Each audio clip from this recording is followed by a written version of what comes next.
बाळासाहेब ठाकरे आणि धर्मेंद्र आनंदगे यांना चर्चेमध्ये नतमस्तक होऊन आज आपण या ठिकाणी प्रभाग क्रमांक 38 छत्तीवाटाचा कार्यक्रम आयोजित केला आहे। या कार्यक्रमाला आपले सर्वांचे लाडके खासदार रवींद्रजी वायकर साहेब यांनी आताच दिल्लीवरून या ठिकाणी आले आणि आपल्या कार्यक्रमासाठी आवर्जून ते उपस्थित झाले। आपल्या सर्वांच्या विनंतीला मान देऊन या ठिकाणी उतरल्याबद्दल त्यांचं मी पहिला हार्दिक स्वागत करतो। त्याचप्रमाणे आमचे दिंडोशी विभाग प्रमुख सन्माननीय वैभवदादा भरटकर यांचं देखील मी अभिनंदन करतो, कारण या सर्व कार्यक्रमाचं आयोजन नियोजन त्यांच्या मार्गदर्शनाखाली झालेलं आहे। मी त्यांचं देखील या ठिकाणी अभिनंदन करतो। त्याचबरोबर आमचे दिंडोशी विभाग प्रमुख विधानसभा प्रमुख अरुण सुर्वे साहेब यांनी देखील मेहनत घेऊन या ठिकाणी या कार्यक्रमात आहेत, त्यांचं देखील अभिनंदन। त्याचबरोबर दिंडोशी विभाग शाखा समन्वयक विठ्ठल सावंत साहेब यांचं देखील अभिनंदन। त्याचबरोबर आमचे राजापूरचे राघव साहेब हे राजापूर लांजा साकारठा विधानसभेचे विभाग प्रमुख आहेत आणि ते देखील आज किरण साहेबांनी किरण साहेब यांच्या माध्यमातून त्यांनी पाठवले या ठिकाणी त्यांचा निरोप घेऊन या ठिकाणी आलेले आहेत, त्यांचं देखील अभिनंदन। त्याचबरोबर आमचे मनसेतून आलेले परब साहेब यांचं देखील अभिनंदन। त्याचबरोबर या ठिकाणी उपस्थित असलेल्या आपल्या सर्व महिला शाखा प्रमुख, सर्व ज्येष्ठ शिवसैनिक, अडतीचे सर्व शाखा प्रमुख, गटप्रमुख, उपशाखा प्रमुख आणि सर्व दिंडोशीतील सर्व शाखा प्रमुख, पदाधिकारी आणि महिला पुरुष सर्वांचं मी आज या ठिकाणी अभिनंदन करतो, कारण आम्ही या ठिकाणी कार्यक्रम आयोजित केला आहे आणि या कार्यक्रमाला आपण उपस्थित राहिल्याबद्दल आपलं सर्वांचं अभिनंदन करावं। सर्व पत्रकार बंधू यांचं देखील मी अभिनंदन करतो, कारण पत्रकार बंधूंना आम्ही आमंत्रित केलं त्याबद्दल ते आलेले आहेत। सोशल मीडियाच्या माध्यमातून ते देखील या ठिकाणी उपस्थित आहेत, सर्वांचं अभिनंदन करावं कमीच आहे। आपलं सर्वांचं अभिनंदन करतो आणि या ठिकाणी आज आपले वायकर साहेब हे या कार्यक्रमाला उपस्थित आहेत।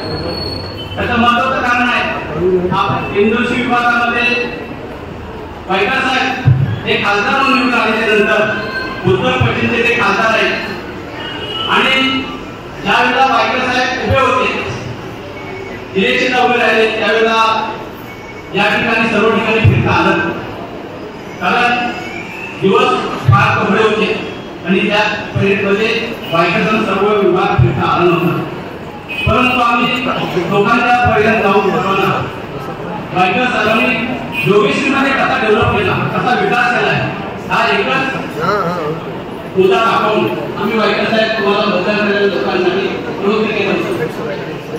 परंतु आता असं बघितलं तर ट्रॅफिकचा प्रश्न तुम्ही जोगेश्वरीचा ठरवला आहे, त्या विकासाचा देखील आपण सोडवा।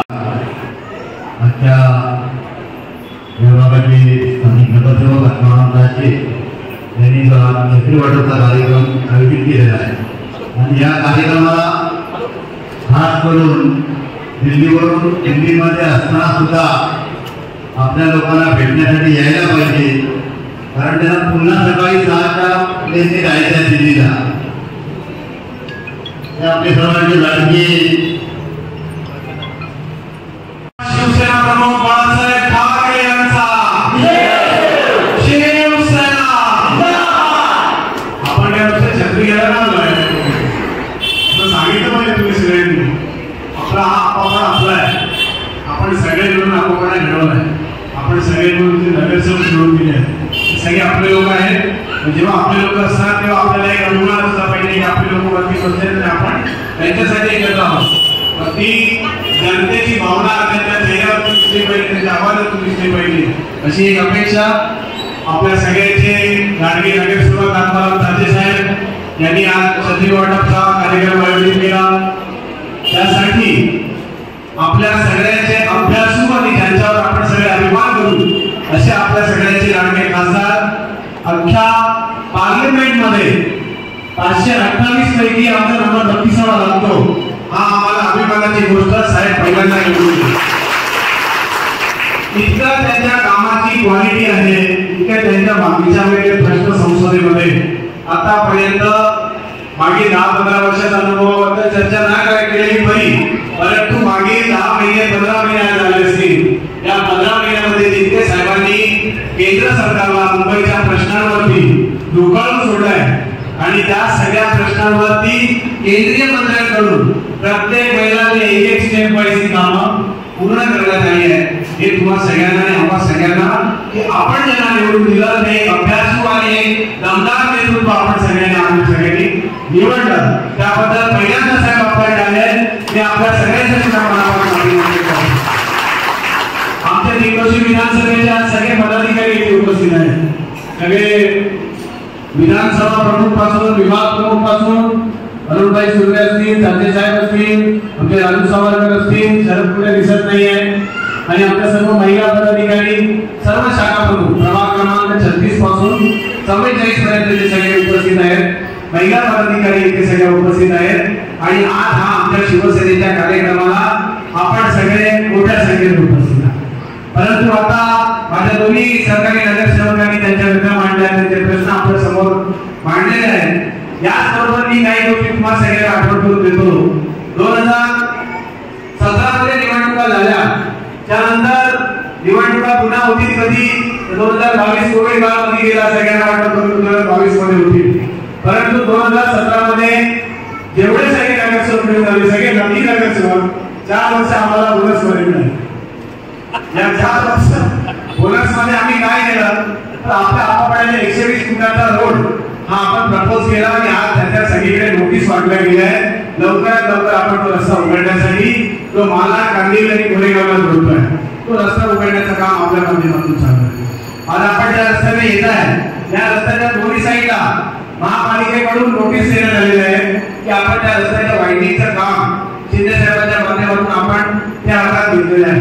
एक 6 महिन्यापूर्वी आपल्याला कोणी म्हणू शकत होता की गुलाबी आपापळा येणं कठीण आहे, परंतु मागील मे महिन्यापासून आपण सगळे गुलाबी व सीसी बनवले. आपण सेंटरच्या शाळेपासून आपापळ्यापर्यंत, आणि सगळ्यात महत्त्वाचं म्हणजे साहेब आज आणि काल रात्री आपल्या दुसऱ्याचे नामकरण झाले आपापळ्याचे. नाहीतर रिसर्च सेंटर तिथून यावेळेला एका म्हणजे अशी बोर्डमध्ये येण्यासाठी थोडी भूमिका होती, परंतु साहेब आज आले म्हणजे कोणाची पावलं चांगली असतात, बरोबर त्यांना नमस्कार केला पाहिजे. तुम्ही आजच्या 2 दिवस आधी बोलतो म्हणजे रस्ता अजून 2 दिवस आधी बोलतो. ताते साहेबांनी काल सगळ्या अधिकाऱ्यांना धारेवर धरलं महापालिकेच्या की आमचे सगळे मंत्री येणार आहेत, खासदार येणार आहेत, आम्हाला तातडीने रस्ता बनवून द्या. मलाही फोन आले, मी पण पोहोचलो. आम्ही म्हणलो हो हे अगदी महत्वाचं आहे. उद्या तुम्ही जर शिंदे साहेब आले आणि रस्ते असे दिसले तर बोलू जबाबदारी तुमच्या सगळ्यांची. त्यामुळे त्यांनी 2 दिवसामध्ये इतक्या जलदगतीने काम केलं की मासिकमध्ये रोड म्हणून आपला तात्पुरता आपला त्यांनी मासिकमध्ये बनवून दिला. हे सगळे रोड सीसी मध्ये बनवण्यात आले. शिंदे साहेबांच्या माध्यमातून बुडाळमध्ये शारदाबाई कोविंद पवार उद्या महाराष्ट्राचे आराध्यदैवत छत्रपती शिवाजी महाराज, हिंदुत्व सम्राट शिवसैनिक माननीय बाळासाहेब ठाकरे यांना वंदन करतो. आनंद दिघेजी यांना वंदन करतो. आजच्या कार्यक्रमासाठी उपस्थित श्री वैभव पराडकर, ज्ञानेश उपप्रमुख श्री विष्णू सावंत, अरुण सुर्वे, विश्वास राघव, तुकाराम गिरगे, शरद सुरेश यादव, विलास उमने, आमचे आकाश कदम, रुपेश कदम, विलास उमने, विजय नाईक, संजय परब, रवी पाटील, लीन पाताळे, संदीप मसूरकर, प्रदीप सावंत, रामदास वारा, सर्व महिला शाखा प्रमुख, युवा सेना प्रथमेश पाटील, राजू सावरकर, पुरुषांची सर्व नाव लिहिली, महिलांची नावे 50% महिलांना आरक्षण देत आहे. असं नाही, महिला आघाडीला पुरुषांनी तसं द्यायचं, पुरुष आघाडी द्यायची होती. आपण जेव्हा कायद्याने 50% त्यांना अधिकार दिले तर त्यांची नावं ही संपूर्ण ज्या पद्धतीने पुरुष आहेत त्या पद्धतीने महिलांची देखील आलीच पाहिजे. त्याबद्दल आता तुम्ही मला रामाचं प्रतीक म्हणून एक पुतळा दिला. आता रामासारखं वागलंच पाहिजे ना. आणि राम सत्यवचनी होता, एकवचनी होता, एकपत्नीत्व देखील होतं. कोणी बघतच नाही. असो, कोणाच्या मनात काय मला माहिती नाही. परंतु आजच्या कार्यक्रमाला उपस्थित बंधू भगिनी महात्मा, कालच मी 10 दिवसांनी जपानवरून रात्री 11:30 वाजता रात्री 11:30 वाजता जपानमधून आलो. मी अनेक देशांचा प्रवास केले. काल 11:30 वाजता मी घरी आलो. 9:21 ला बरोबर शार्प मी मुंबईच्या एरोड्रॉमवर उतरलो. बाकीच्या सर्व सोपस्कार वरपर्यंत 11:30 झाले. सकाळी 7च्या विमाने परत मी दिल्लीला गेले. 11 वाजताची मीटिंग होती. जे इन्कम टॅक्स कायदा जो निघालेला आता 2025चा, त्याच्यामध्ये 543 खासदारांमध्ये 30 खासदारांना घेण्यात आलं. त्याच्यामध्ये रवींद्र वायकर यांना देखील घेण्यात आलं. इन्कम टॅक्स हा माझा विषय नव्हेच, परंतु एक अभ्यासू खासदार आणि मग तो इन्कम टॅक्स कायदा 2 महिन्यांमध्ये आजची 34वी बैठक, म्हणजे 2 महिन्यामध्ये मी 34 वेळा दिल्लीला गेलो. आणि आजची बैठक समाप्त होत असताना महासचिव दिल्लीचे यांच्याकडे मला पत्र आलं. उद्या सकाळी हरियाणामध्ये 2 दिवसाचं देशातल्या सर्वच खासदारांचं महापौरांची एक सेमिनार लावले लोकसभेच्या माध्यमातून. हरियाणामध्ये देशातल्या जवळजवळ 500 महापौरांचं, कदाचित महाराष्ट्रातल्या देखील महापौर आणि कमिशनर, म्हणजे जे आता आपल्याकडे 3 वर्ष इलेक्शन झालं नाही, पण माझीना देखील बोलवलेलं असं मला कळलं. आणि त्या 500 लोकांमध्ये देशातल्या आमच्या 5 खासदारांना निवडलंय. त्या 5मध्ये पहिलं मला रवींद्र वायकर मला निवडलं. आणि मग चाचणच्या इथे यायचं होतं. काल रात्री मी त्यांना फोन केला, पण त्यांनी काही उचललं नाही. म्हणजे काळजी मला. आणि मग तिथे गेल्यानंतर मी आज दुपारी, माझी तिकीट नव्हती आजची, म्हटलं उद्या बोलवलं तर जाऊ की नको. पुन्हा आता दिल्लीवरून पुन्हा उद्या सकाळी माझं 6:40चं प्लेन आहे, म्हणजे 4ला उठायचंय मला, तर जाऊ की नको. परंतु शब्द दिला आणि शब्दाला पाळणं ते तुम्हाला माहिती. एकदा शब्द दिला तर नुकसान असो किंवा फायदा असो, तो पाळतो. म्हणून तुम्ही रामाची प्रतिमा दिली ती बरं झालं. अजूनपर्यंत एकवचनीच आहे, अनेक वचनी झालेलो नाही. आणि त्या पद्धतीने उद्या मला 6:40च्या विमानाने हरियाणाला जायचंय. आणि त्या ठिकाणी 5 खासदारांच्या मध्ये 100 महापौरांचं, म्हणजे 500च्या 100 5 आमचे डिव्हिजन केले आणि प्रत्येकाला विषय दिलेला आहे. मला विषय आहे अर्बन डेव्हलपमेंट, म्हणजे शहराचा विकास. त्या महापौरांना मुंबईचं कॉर्पोरेशन नव्हे तर देशाचं कॉर्पोरेशन, ज्या पद्धतीने महापौर हे निवडले जातात आणि त्यांनी कसं हँडल करावं असलेल्या मुंबईच्या महानगरपालिकेच्या बाबतीमध्ये देखील मी बोलणार आहे. 1888च्या कायद्याने मुंबईची महानगरपालिका चालते. त्या मुंबईच्या महानगरपालिकेच्या 1888च्या कायद्याच्या पुस्तकात 634 पान आहेत, 550 कलम आहेत. आणि त्या 550 कलमामधून 1 नंबर कलम म्हणजे या महानगरपालिकेचा नागरिकत्व, नगरसेवक हा कसा निवडावा मी कधी उघडले का 1888 कायदा मला माहित नाही, पण उघडा आज जाऊन उघडा. ज्या वेळेला नगरसेवक निवडून येतो त्यावेळेला तो 1888च्या कायद्याचं पहिलं पुस्तक हे मुंबईच्या महानगरपालिकेच्या नगरसेवकांना दिलं जातं. ह्याचा अभ्यास पहिल्याने करणं महत्वाचं आहे. याच्यामध्ये नगरसेवक कसा निवडला जातो, त्यानंतर महापौर कसा निवडला जातो, किती कमिट्या असतात, त्या कमिट्यांवरती कशी निवड केली जाते, आणि त्याच्यानंतर 61व्या कलमाच्या अनुषंगाने मुंबईमध्ये आपण मुंबई महानगरपालिकेच्या माध्यमातून ज्या बेसिक अमेनिटी देतो म्हणजे मूलभूत सोयी सुविधा त्या 61 कायद्याच्या नंतर सुरू होतात. आणि त्यामुळे तुम्ही 63 करता माहिती तुम्हाला 63 म्हणजे काय कधीतरी एकदा मला बोलवा.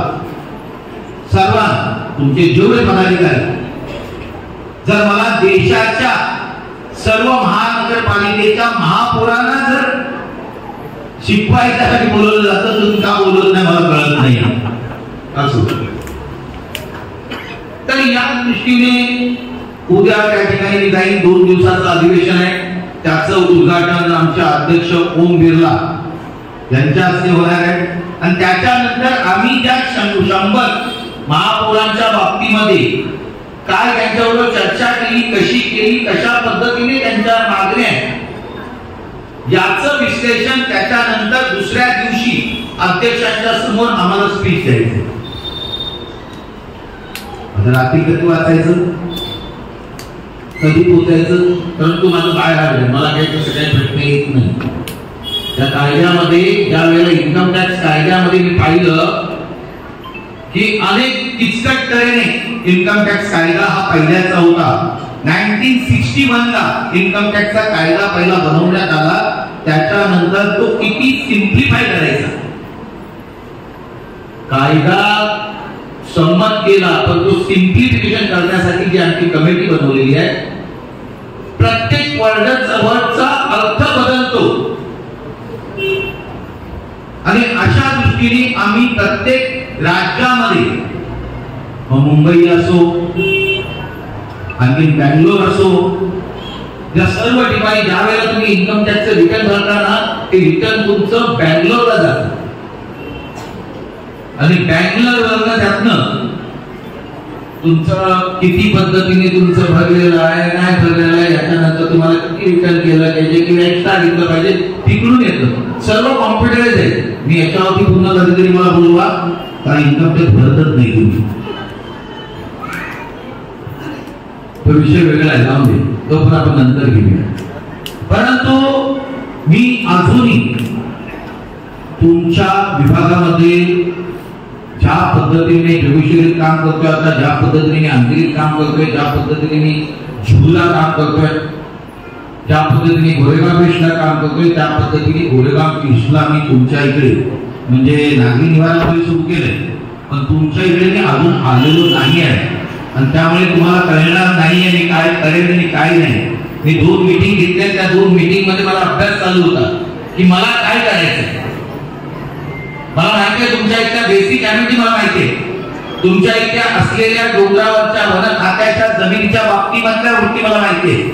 पण त्यातनं मार्ग कसा काढायचा आणि यासाठी मी केंद्रामध्ये 377च्या माध्यमातून तो विषय जेव्हा मला आता समजलाय तर तो विषय देश पातळीवरती घेऊन की ज्या झोपडपट्ट्या अशा पद्धतीने वन खात्याच्या फॉरेस्ट डिपार्टमेंटच्या जागेवरती असतील त्या फक्त मुंबईमध्ये किंवा महाराष्ट्रामध्ये आहेत का तर नाही, तर त्या देशामधल्या प्रत्येक ठिकाणी फॉरेस्ट असलेल्या त्या ठिकाणी असणार. मग मला जर कायदा करायचा आहे तर देशातल्या सर्वांसाठी मला करायला पाहिजे. आणि त्यामुळे हा नागरिक जो असतो महापौर, पौरचा अर्थ काय तुम्ही महा म्हणता मोठा, पण पौरचा अर्थ काय हा देखील तुम्हाला कळला पाहिजे. पौरचा अर्थ म्हणजे नागरिक.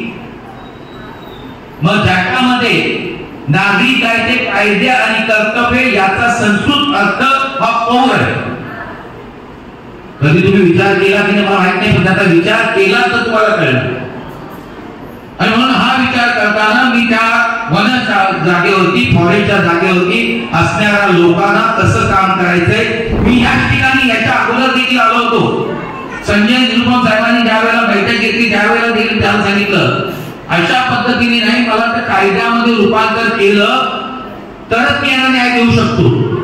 नुसतं फॉर्म भरून किंवा आणखी करून मला चालणार नाही, कारण ते मला चॅलेंज आहे की एक नागरिक या देशाचा, या महाराष्ट्राचा, या मुंबईचा तो मनुष्य आहे, तर त्याला बेसिक पाणी, रस्ते, इलेक्ट्रिसिटी, ज्या काही बेसिक आरोग्य, शिक्षण हे देणं मुंबई महानगरपालिकेचं काम आहे.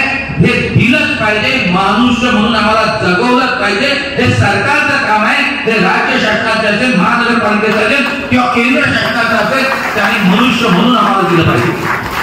आम्ही झोपडपट्ट्यांमध्ये काय होतो का तर आमची परिस्थिती नसते म्हणून आम्हाला नाही वाटत आम्हाला बिल्डिंग मध्ये राहावं, माझ्या मुलांना नाही वाटत प्रायव्हेट मध्ये मला शिक्षण द्यावं, मला चांगले रस्ते असावे, मी घाणीमध्ये राहायला नाही पाहिजे.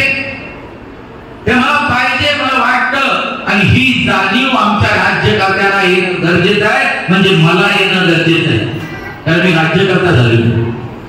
आणि मग तुमच्या इथे आल्यानंतर मी ज्या पद्धतीने त्या ठिकाणी केलं, जोगेश्वरला पहिला गुंडगिरी होती. 74 ची दंगल, 84 ची दंगल, 89 ची दंगल, 92 ची दंगल. जोगेश्वरला कोणी चांगली माणसं यायची नाही, बिल्डर यायचं नाही, कोणी यायचं नाही. दारूचे धंदे, मटण्याचे धंदे हे सर्व नामशेष केले कायद्याच्या माध्यमातून आणि सर्वांना बेसिक किती दिलं. आणि आज जोगेश्वरीमध्ये उभेरा येतोय, तुमचा बाकीचे बिल्डर येतोय, कल्पतरू येतोय. आज भाव 50,000चा आमच्या जोगेश्वरीमध्ये काय येतो, हा बदल घडवला. आणि म्हणून कायद्यामध्ये कसं रूपांतर करायचं हे शिकलं पाहिजे. नुसतं मोर्चे काढले, बोलले, विधानसभेत बोललं नाही चालत. आता तुमच्या इथला दिग्दर्शकाचा जो प्रश्न आहे, तुमच्या मतदारसंघाच्या बाबतीमधला मृणालताईंनी जे बांधलेली वसाहत आहे तिथला वर्ग 2 मधून 1 मध्ये करायचा, म्हणजे ब मधून अ मध्ये आणायचा. सहज गोष्ट शक्य आहे आणि ते मी करणार आहे. नक्कीच त्यांना सांगा आता तुम्ही बोलून काय उपयोग आहे, हे मी ऑलरेडी सर्व प्रथा परंपरा चालू केलेले आहे. तुम्ही सांगता आता टॅक्स 10% नाही घेतला पाहिजे, कमी घेतला पाहिजे. अरे बरं, पहिलं वर्ग 2 मधून वर्ग 1 मध्ये आणणे महत्वाचं आहे. नंतर टॅक्स वगैरे बघू आपण ते, पण ते करणं, त्याचं GR येणं हे महत्वाचं आहे. आणि त्यामुळे या गोष्टी तसंच तुम्ही जर रस्ता म्हटलं, आपण तिसरी बैठक तुमच्या इथे व्हायची, दुसऱ्या 2 ठिकाणी झाल्या. दुसऱ्या विमानाच्या बाबतीमध्ये देखील मी पहिल्याच भाषणामध्ये बोललो होतो. माझं दिल्लीचं पहिलं भाषण आहे का की मुंबईच्या मध्ये असलेल्या सांताक्रूझ विमानतळाच्या बाजूला असलेल्या झोपडपट्ट्यांचं पुनर्विकास झालं पाहिजे, हे मी पहिलं म्हटलं होतं. मुंबईला 1 रनवे आहे, दुसरा अर्धा आहे, दिल्लीला 4 रनवे आहे. या ठिकाणी जवळजवळ 280 ते 300 विमानं रोजची ये-जा करतायत. आणि अशा वेळेला एखाद्या पक्षाची धडक लागली, घाणीमुळे तिथे पक्षी येणार आणि ते पक्षाची धडक लागली, ते विमानाचा अपघात होऊ शकतो. हे माझं वाक्य तुम्ही पहा, त्या लोकसभेमध्ये बोललोय की नाही. आज आम्ही पाहतोय वर्षावेळेला ज्या वेळेला गणपती विसर्जनाच्या वेळेला रात्री 2 वाजता मी आणि माझी मिसेस होतो, त्यावेळेला जेवढ्या मोठ्या गणपतीच्या विसर्जनाच्या मूर्ती ज्या असतात त्या वर्षावेळेला जातात. पण त्या वर्षामध्ये विसर्जन करत असताना बाजूला ज्या Jogeshwari east, Goregaon east, Parla east, Andheri east याचं सर्व सीवरचं पाणी हे त्या ठिकाणी जात आहे. तिथेच आम्ही गणपती विसर्जन करतोय. याच्यासाठी सीवर ट्रीटमेंट प्लांट बसवला पाहिजे. हा कधी विचार केला का? 40 वर्षापासून तुम्ही गणपती विसर्जन करता, त्याचं कधी रिसेटिंग केलं का? याचा कधी तुम्ही विचार केला का? हे सर्व प्रश्न मी लोकसभेत मांडले आणि लवकरच त्याचं काम सुरू होईल. 380 कोटी त्या वर्षाव्याच्या डेव्हलपमेंटला आणि त्या ठिकाणी बोटींसाठी ती जागा असते ती बांधण्यासाठी आता केंद्र शासनाच्या माध्यमातून राज्य शासनाच्या हेतून ते करण्यात येईल. आज तुम्हाला माहितीये रेल्वे मधून जात असताना आम्ही रेल्वेचा मास्टर प्लॅन कधी बनवणार आहात? आम्ही आमचा होता वडील, भाऊ, बहीण ज्या वेळेला आमची कामावर जाते त्यावेळेला लटकत जातो. आणि परवाच्या दिवशी तुम्ही जर झालेला अपघात पाहिला, 2 गाड्यांच्या मध्ये अनेक लोक अपघाती मृत्यू पावले. पण याच्यासाठी आमच्या मुंबईला रेल्वेसाठी मास्टर प्लॅन गेले 10 वर्ष जे करतात ते झालं का?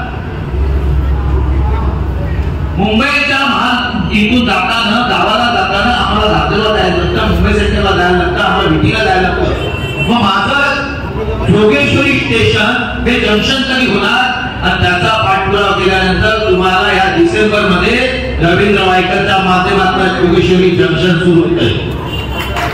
कोकणामध्ये जायचंय, आणखी पुढे जायचंय, सर्व गाड्या तुम्हाला जोगेश्वरी मधून मिळणार. तुम्ही नुसतं सांगायचं जोगेश्वरी नावाची एक गाडी करा, एक रेल्वेची ट्रेन करा.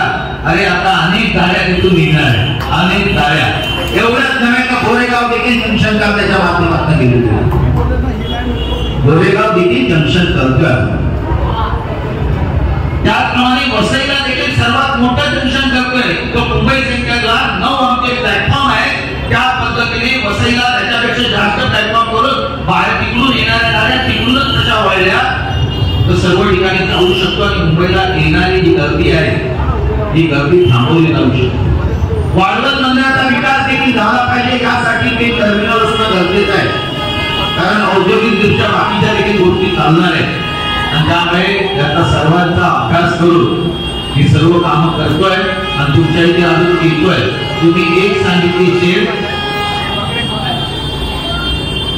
तुम्ही एक शेड सांगितलेली आहे, पण तुमच्यासाठी जेवढ्या तुम्ही सांगाल मी आता आल्यानंतर या पुढच्या 10 दिवसामध्ये ज्या ज्या गोष्टी तुम्हाला पाहिजे. परवा दिवशी सांगते आले कोणतरी की 75 पाईप पाहिजे, 20 पाईप पाहिजे, जे पाहिजे ते मिळणार आहे. ते तात्काळ रात्री सांगितलं, सकाळी ते 75 पाईप उतरवू. तुम्हाला ज्या गोष्टी लागणार आहेत त्या पुढच्या 10 दिवसात सांगा. एक टार्गेट तुमचाच एरिया की 10 दिवसात जेवढी कामं तुम्हाला राहिली आहेत ती आपण काम करायला सुरुवात करू, कुठलीही काम. कारण एकदा उतरायचं म्हणजे त्याच्यासाठी असलेला निधीची उपलब्ध करायची, निधीची उपलब्ध केल्यानंतर त्याची मागणी करायची, ते करून टेंडर काढायचं आणि कामाला सुरुवात करायची. ते सर्व झालेले तुम्ही जिथे सांगाल तिथे कामाला आम्ही सुरुवात करू. आज मला माहिती आहे की मला अजून एक मीटिंग आहे, परंतु 6 वाजल्या झाल्यानंतर त्याला चहा दिलेला असं मी समजतो. नसेल दिले तर नंतर का, परंतु आता जेवणाची वेळ झालेली. मी बोलू का नाही घरी गेलेला असेल तुम्ही, पण नेक्स्ट टाइम लक्षात ठेवा. असं उशीर झाला ना तर सर्व तयारी करून ठेवा. आज त्यांनी जे छत्र्या दिलेल्या आहेत या छत्र्या याचाच अर्थ इलेक्शन जवळ आलेलं आहे, याचाच अर्थ इलेक्शन जवळ आलेलं आहे. साहेब दरवर्षी देतात. अरे तुम्हाला माहिती आहे टिकायचं असेल तर लोकांपर्यंत पोहोचायला पाहिजे आणि त्यामुळे जे रिंगणात आहे जे आता रिंगणामध्ये उतरणार आहे पुनश्च एकनाथ शिंदे साहेबांनी चांगलं काम सुरू केलेलं आहे, त्यामुळे लोक जवळ आलेली आहेत आणि लाडक्या बहिणी त्या आहेतच, जास्तीत जास्त संख्येने त्या आहेतच.